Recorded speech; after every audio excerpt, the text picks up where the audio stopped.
हम लोगों ने जैसे तैसे करके खाना बनाया और ये हम अभी नेपाल के अंदर चल रहे हैं। ये 500 का नोट है। ये जो है वो उत्तर प्रदेश के अंदर सीतापुर है, लखनऊ के पास में। यहाँ पर हम लोग ठहरे थे। आगे हम लोग जा रहे हैं आगे नेपाल। पिछले वीडियो के अंदर आपने देखा ही था, गांव से करीब हमारे नेपाल का सफर है 1200 किलोमीटर के आसपास बॉर्डर तक का। आज हम लोग जो फिर नेपाल बॉर्डर तक पहुंच जाएंगे और एंट्री मिली तो अंदर भी चले जाएंगे। यहाँ कोई होटल है, ये बस स्टैंड के सामने ही है, यहाँ पर हम लोग रुके। सुबह सुबह का कितना जबरदस्त दृश्य है, देखो कितना जबरदस्त।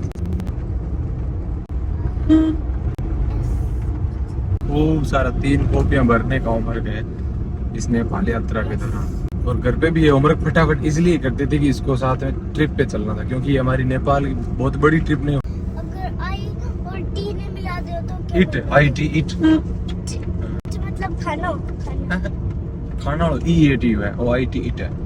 आज की सुबह हमारी हुई है घाघरा नदी के ऊपर। ये घाघरा नदी या सरयू नदी अभी यहाँ से 150 किलोमीटर 45 किलोमीटर है सड़क से जाएंगे तो, और सीधा नदी जाएंगे तो 100 किलोमीटर है अयोध्या। इसी नदी के किनारे के ऊपर बसा हुआ भगवान श्री राम की नगरी अयोध्या। और ये जो नदी है यहाँ पर इसको घाघरा बोलते हैं, आगे सरयू बोलते हैं। पीछे जहाँ से आई थी शारदा नदी या काली नदी जिसे बोलते हैं, धारचूला से हम लोग उत्तराखंड से आए थे, ये वही नदी है, वही पानी है, उत्तराखंड का ही है। और इसके अंदर वो सरयू नदी, उत्तराखंड के अंदर भी हम लोग जो बागेश्वर धाम है वहाँ पर भी होकर के आए थे, तो वो पानी भी इसी के अंदर साथ में होकर के आ रहा है। फिर उसके बाद में पहाड़ों से नीचे उतर करके मैदानी इलाकों में आगे गंगा नदी में जाके मिलेगी बिहार के अंदर। आगे हम जहाँ जा रहे हैं इस साइड में थोड़ी देर में आएगा बहराइच, उसके बाद में बलरामपुर, तुलसीपुर, फिर नेपाल बॉर्डर। और इस साइड से हम लोग आए सीतापुर, उससे पीछे सीतापुर से पीछे कई सारे शहर थे, बरेली, मुरादाबाद, दिल्ली। वाव, नदी जुन्या नदी घटे जुन्या बारी नदी बारीक बारी नदी नाम मैं कह नदी। उसके बाद में बलरामपुर से थोड़ा सा पहले 7-8-10 किलोमीटर पहले राधा कृष्ण का मंदिर है, और उसी के आगे एकदम अच्छी लोकेशन मिल गई, पेड़ों की छांव के नीचे पूरी सफाई की हुई। और यहाँ पर अब हम लोग जो खाना खाएंगे, पत्तों की बरसात हो रही है और देखो सब्जी के अंदर भी पत्ते मिल रहे हैं। पास में हैंडपंप भी है, पानी की भी दिक्कत नहीं है और बहुत अच्छी शांत लोकेशन। खाना खा लेते हैं, उसके बाद में चलेंगे। बारिश की दिक्कत है, बरसात आने वाली है, बादल आ गए। और हम लोग अभी भी 2 घंटे दूर है बॉर्डर से। देख देख देख देख पेड़ के पत्ते, लकड़ी, छिलके, क्योंकि हवा चल रही है तो सारे ही आ रहे हैं।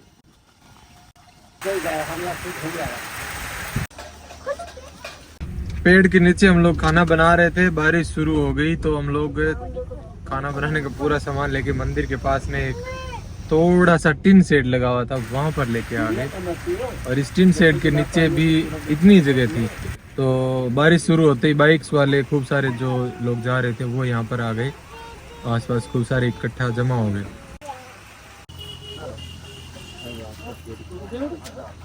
फिर उसके बाद बारिश कई बार रुकी भी, चले भी गए, लेकिन लोग जो बार बार आ भी रहे थे, रुक भी रहे थे। हम लोगों ने जैसे तैसे करके खाना बनाया। सिया सिवन्या ने तो खाना खा लिया।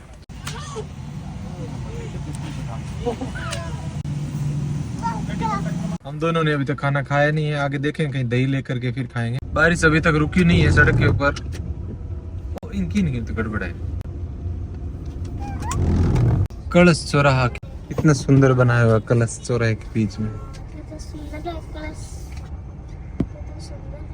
पेट्रोल पहले गाड़ी टंकी फुल करवाएंगे नेपाल में जाने से पहले, क्योंकि वहां पर महंगा पेट्रोल है। 113 रुपए लीटर। जो करेंसी है वो भारत की और नेपाल भी, मतलब भारत का 1 रुपया वहां जाते 1.61 रुपया हो जाएगा, 1.61।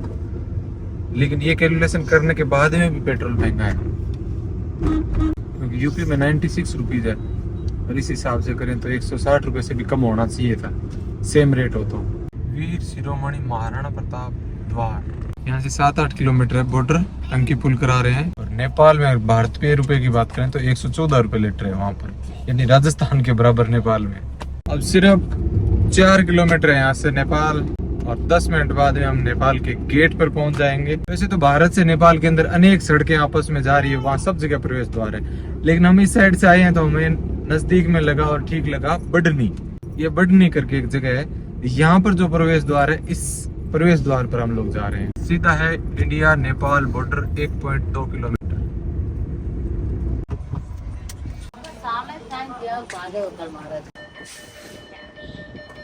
एक बार मैंने 5,000 रुपए इधर से निकलवा लिए हैं एटीएम से।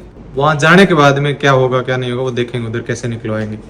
ये बडनी का मार्केट है और यहाँ से अब निकल के थोड़ा सा आगे ही है बस। ये ट्रकों की लाइन लगी हुई है बॉर्डर पर क्रॉस करने वालों की, देख लो।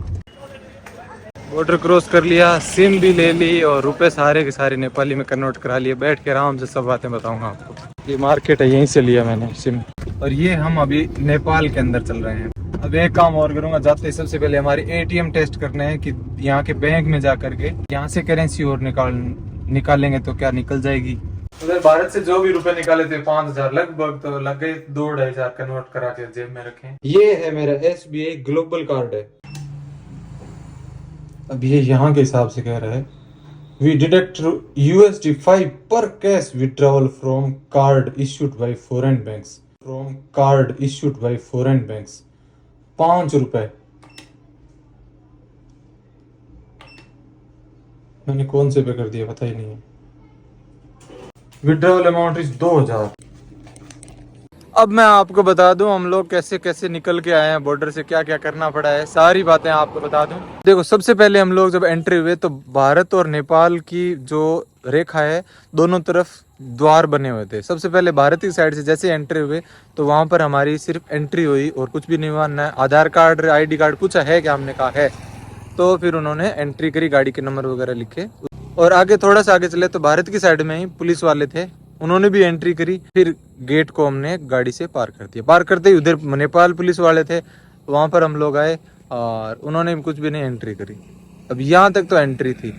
उसके बाद में जो मैं आपको इसको क्या बोलते हैं, कस्टम वाले हैं शायद, भंसार ऐसे बोलते हैं, इसमें शुद्ध नेपाली है हिंदी में। ये जो बंसार या कस्टम बोलते हैं, वहां से मैंने गाड़ी की RC दिखाई और RC लेकर के और 600 रुपये नेपाली भारतीय रुपए उन्होंने फिर कन्वर्ट करके, देख लीजिए, मैंने बनवाया यहाँ पर परमिट 7 दिन के लिए कि भी नेपाल में 7 दिन रहना है। उसको अगर एक्सटेंड करना होगा तो मैंने कहा मेरी तो ज़्यादा ही बना दो, 15-20 दिन का बना दो। वो बोले कि आप बाद में एक्सटेंड करवा लेना, काठमांडू में, पोखरी में, इधर एक्सटेंड हो सकता है। 7 दिन का बनवा लिया।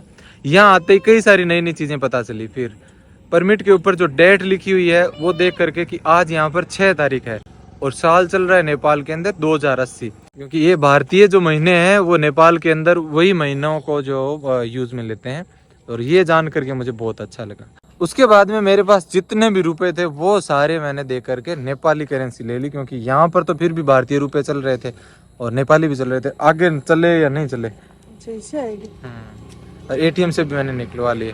तो यहाँ पर अभी क्या है कि 1,000 रुपए का नोट भी चल रहा है। अच्छा, दिख रहे हो तो 100 और मतलब आप पहचाना 100 और 500 और 500 का नोट है। इसमें हिंदी में भी लिखा हुआ है, यानी नेपाली हिंदी एक ही बात है। ये 500 का नोट है यहाँ का। 100 को है 100। हाँ, 100 रुपये, ये हिंदी में लिखे हुए हैं 100 रुपये। और ये यहाँ का है 1,000 रुपए का नोट। सारे जितने भी जेब सारा पहचाना मतलब लिखेड़ा तो 10, 20, 50, 100 और 1,000 रुपए के। और उसके बाद में मैं सिम लाने के लिए गया तो ये Ncell की सिम है, 100 रुपये भारतीय, 100 रुपये मुझे मेरे से इस सिम के लिए और बात करने के लिए टॉक टाइम मिल गया, लगभग शायद 100 मिनट मिली होगी, 50-60 MB मिली है, इतनी सी। बाकी रिचार्ज बाद में और करवाना पड़ेगा।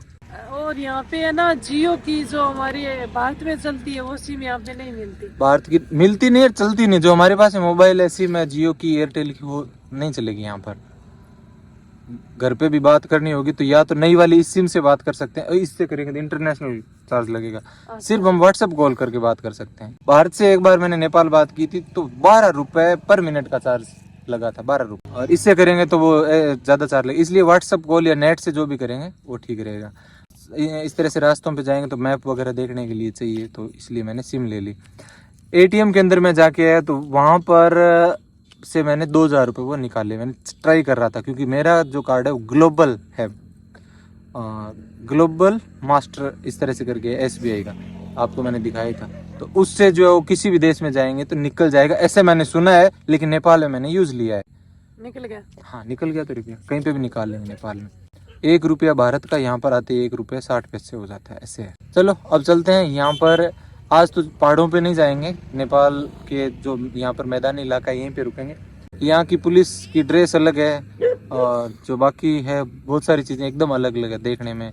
दुकान जाएंगे तो सामान भी कैसे लाएंगे, ये पैसे है, अब वो सब चीज़ें एकदम अलग होगी, एकदम यूनिक एक्सपीरियंस होने वाला है। चलो अब चलते हैं, यहाँ से चलेंगे। आज तो नीचे जो मैदानी इलाके है ना यहाँ पर ही रुकेंगे।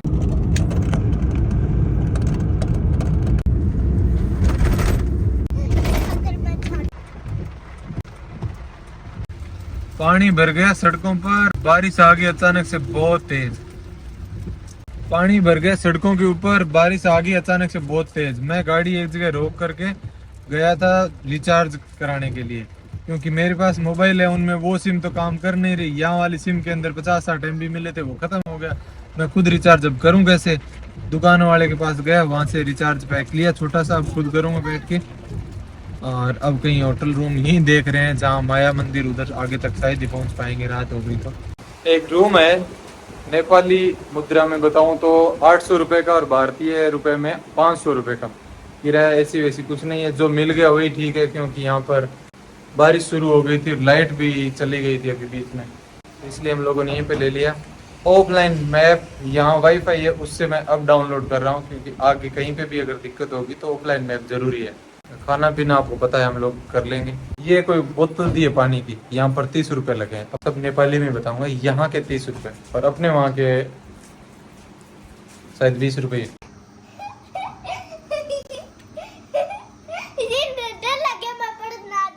असली नेपाल की यात्रा तो हमारी अब स्टार्ट होगी।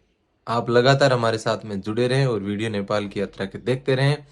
हमारे लिए एकदम सब कुछ नया अनुभव है और जो भी अनुभव है हम आपके साथ में शेयर करते जाएंगे। हाँ, आपने शुभ जर्नी यूट्यूब चैनल को अभी तक सब्सक्राइब नहीं किया है, सब्सक्राइब बटन के ऊपर क्लिक करके सब्सक्राइब कर लें, लाइक भी करें और कमेंट करके बताएं। मिलेंगे आपसे अगले वीडियो के अंदर। Thank you, bye, Ram Ram.